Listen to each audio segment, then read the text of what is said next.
brain receives information from hyperspace or non-physical reality.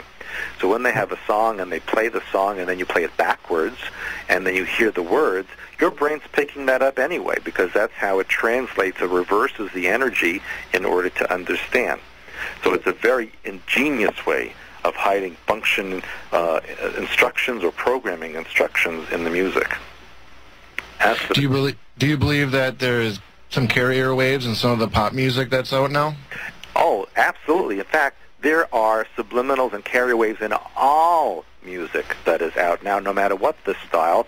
You know, recently, in the last several years, Clear Channel Network and Sirius Radio, they control all the music in the world. And there's a very limited playlist. There's a limited number of artists who are allowed to be out there in the public. And so, yeah, that is very strictly controlled. Right. Yeah, that's, you know, very hard to get on Clear Channel unless you're doing exactly what their sponsors and say. I mean, you can't go on there and say just about anything about what we're doing right now. You would be fired. Well, ask Howard Stern about that one. Yeah, I guess so.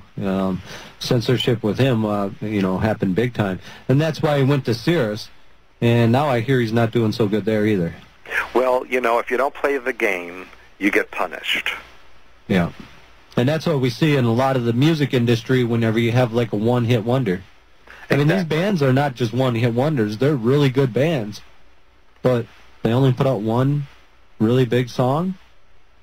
Makes you wonder if they didn't go with the flow of the Illuminati or the or what they had them programmed to do. And when they don't do that, they lose the record deal, right? That's about right. And, you know, like Janet mentioned earlier, it has a lot also to do with the genetics of the person, their mind pattern, what they can hold in their programming. And even though they might have a musical ability, if their mind patterns or their genetics aren't able to sustain the programming, they will be useless to the music industry. Hey, we do have a caller on the line right here, and we got about a couple minutes left before break, so I do want to go live with this caller. You are live on the air with us? Yes. Yeah, you got a question? Yeah, go ahead. Hi, Stewart, Janet. I'm a long-time listener. I've been following your website for years. Hi. Hi there. Hi, how are you? Sure. I have actually two questions. With the microwaves, the subliminal waves, and everything coming in from radio stations and music and television and stuff, of course.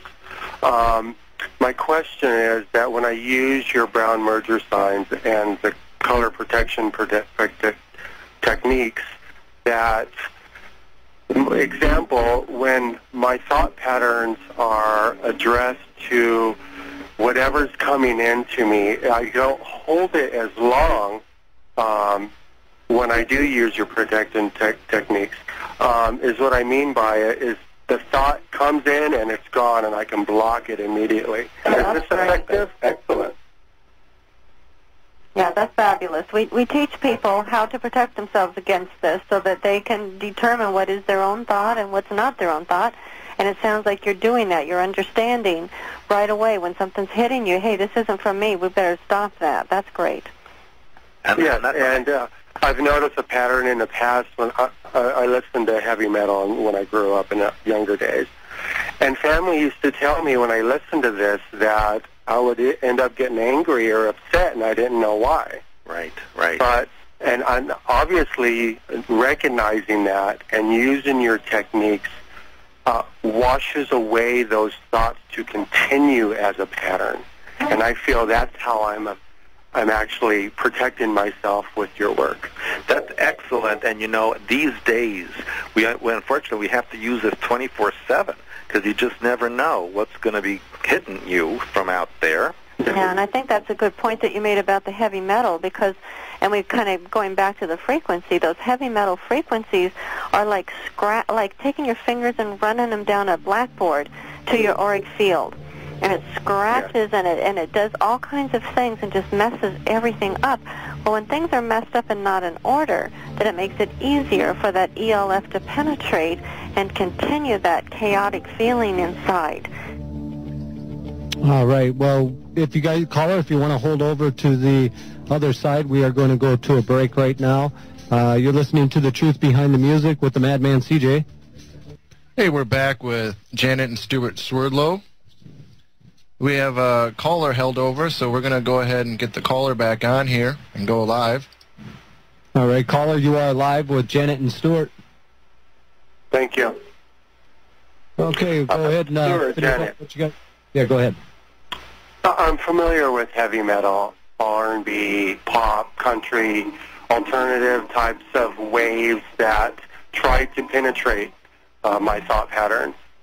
I'm also interested in spiritual Native American music, earth tone type of instruments. Should I still use the type of protection techniques that you teach for spiritual type music? You know, it is infiltrated into every aspect of music out there. So absolutely, you need to make sure that everything is filtered, what I call, to the oversoul level before it comes into your auric field, so you can keep out what you don't need and bring in what you do need.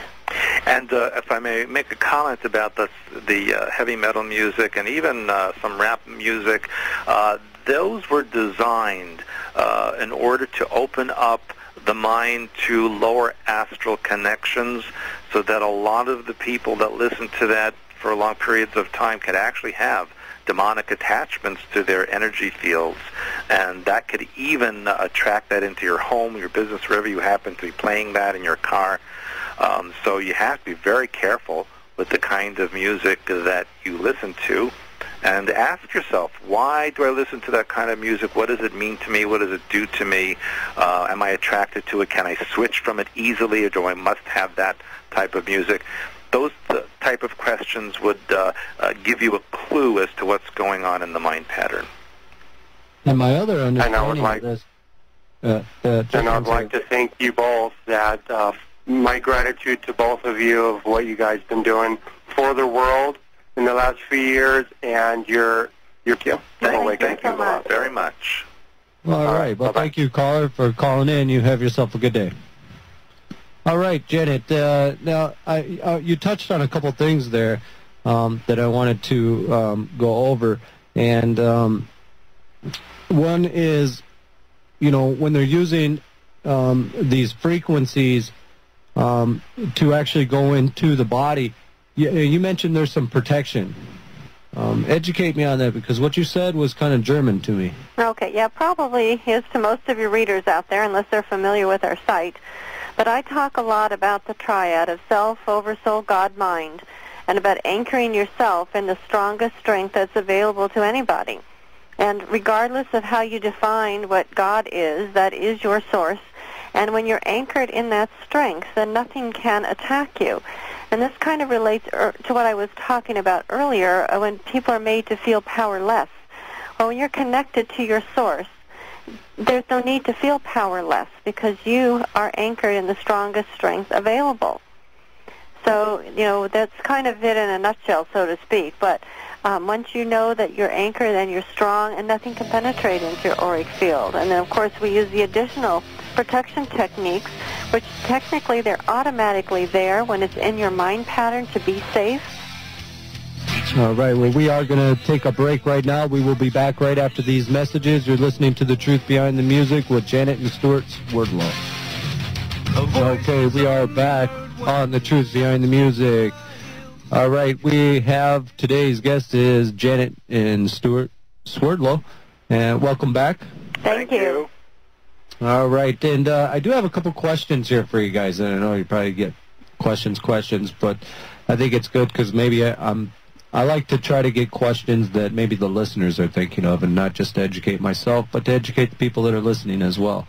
So here's one question is, can we listen to our favorite bands without damaging, or let me see, how would I word this? How can we listen to our favorite bands without damaging our mind and soul? Or can we even listen to that music? Well, if you're going to go down to the local nightclub and listen to a band that just comes in and sets up and starts playing for you, usually that's going to be okay unless it's a heavy metal type of thing. But if you're listening to music on any electronic media, whether it's on your